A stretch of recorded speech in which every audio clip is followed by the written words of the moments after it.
Welcome. In this video I will show you how to enable 80% charging limit on iPhone 15 Pro.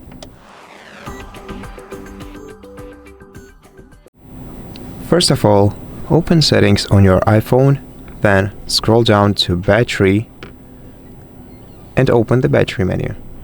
Here, navigate down to charging option and open it.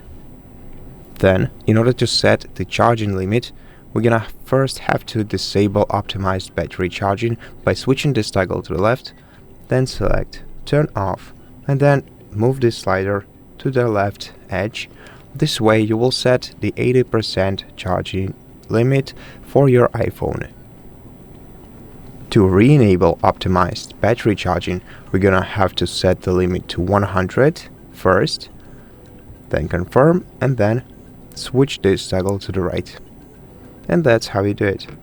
Thank you for watching this video. If you liked it, please consider subscribing to our channel, leave us a like and a comment below, and I'll see you in the next one.